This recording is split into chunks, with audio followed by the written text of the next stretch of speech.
আমার শ্বশুর বাড়ি দিয়ে এই বড় কাতলা মাছ 2 কিলো সাইজের নিয়ে এসছে। তাহলে এই মাছটাকে কাটার পরে এতে হলুদ লঙ্কা লবণ দিয়ে মাখিয়ে নিয়েছি। এবারে কড়াতে তেল দিয়েছি আমি। এইবারে কড়ার মধ্যে আমি এই মাছের মাথাটা আমি দিলাম, ঠিক আছে। এই মাথাটা আগে ভেজে দিচ্ছি ভালো করে, কিন্তু তেলটা অনেকটা বেশি আছে। এরপরে মাছের মাথাটা ভাজা হয়ে গেলে আমি মাছের পিসগুলো দিয়ে ভাজা করব। করার পরে এই মাছটাকে দিয়ে আমি মাছের একটা কালিয়া বানাবো। এবারে এই মাছগুলো ভাজা রেখে দিলাম। এর থেকে 4 পিস মাছ তুলে আমি মাছের কালিয়াটা বানাবো। ওতে আমি ওখানে কড়াতে আমি তেল দিলাম। তেল দিয়ে ওখানে কড়াতে তেল দিলাম 3 চামচ মতো। তেলটা 10 মিনিট গরমে হলো। তার মধ্যে এবারে পেঁয়াজ কুচি ছেড়ে দিলাম, একটা আস্ত গোটা পেঁয়াজ কুচি। পেঁয়াজ কুচিটা একটু লাল লাল হবে।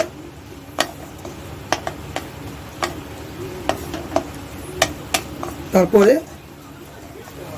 পেঁয়াজ কুচিটা 10 মিনিট ভালো করে ভেজে লাল লাল করে ভেজে নেব। নিয়ে এবার দেখতে পাচ্ছেন আমার সব মশলা রেডি আছে। পেঁয়াজ বাটা, সর্ষে পোস্ত বাটা, আদা রসুন বাটা, লঙ্কা হলুদ লবণ। এবারে 10 মিনিট নাড়ার পরে পেঁয়াজটা হালকা লাল হয়ে এসছে। এবারে আমি এর মধ্যে পেঁয়াজ বাটাটা দিয়ে দিলাম, 2 চামচ পেঁয়াজ বাটা।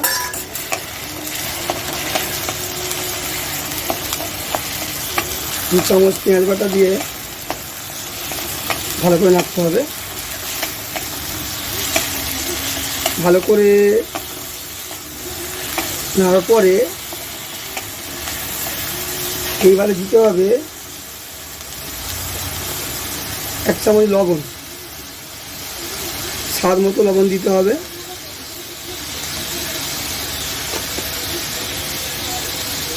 স্বাদ মতো লবণ দিয়ে একটু ভালো করে নেড়ে দিতে হবে। নেড়ে দেওয়ার পরে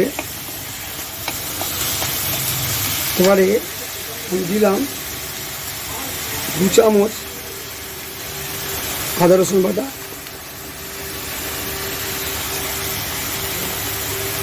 আদা রসুন বাটা দিয়ে ভালো করে নাড়তে হবে।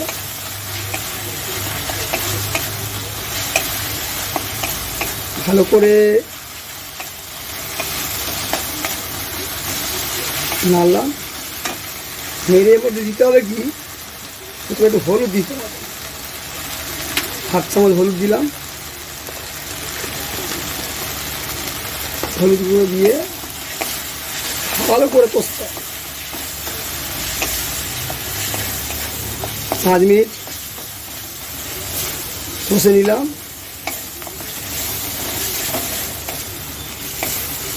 এরপরে আমি দেব,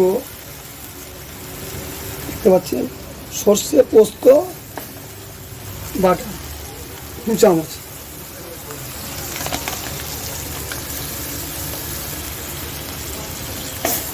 দিয়ে ভালো করে নাড়তে হবে।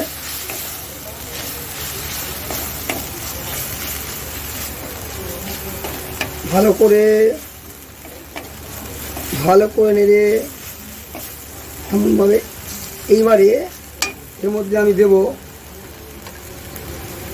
1 চামচ লঙ্কার গুঁড়ো,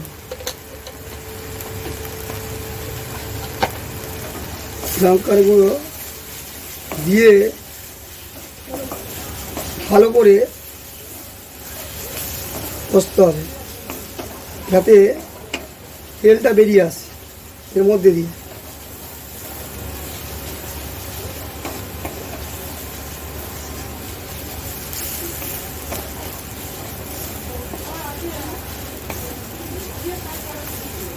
এইবারে দেবো আমি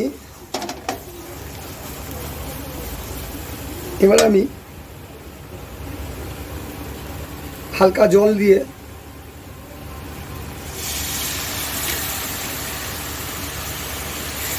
ভালো করে নেড়ে দেবো।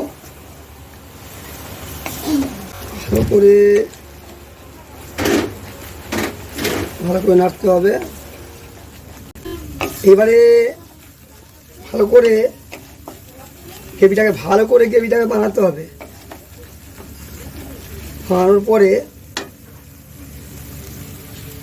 এর মধ্যে একটু কাশ্মীরি লঙ্কা আমাকে দিতে হবে, দিলে যাতে আমার কালারটা হয়। দিলাম এক চামচ কাশ্মীরি লঙ্কা দিয়ে ভালো করে নাড়তে হবে। দেখছেন কি সুন্দর লাল লাল হয়ে গেছে তরকারিটা, কি সুন্দর লাল লাল হয়েছে। আমার দুটি ছেলে পাশে দাঁড়িয়ে আছে, ওরা আমার ভিডিওটা বানাচ্ছে। এবারে দেবো কি আমি এক কাপ আমি জল দিয়ে দেবো। জল দিয়ে নাড়তে হবে। এই জলে হবে না, আর একটু জল দিতে হবে, যেহেতু 4 পিস মাছ আছে। 4 পিস মাছ তো 4 জন খাবো, 4 জন না, 4 পিস মাছ।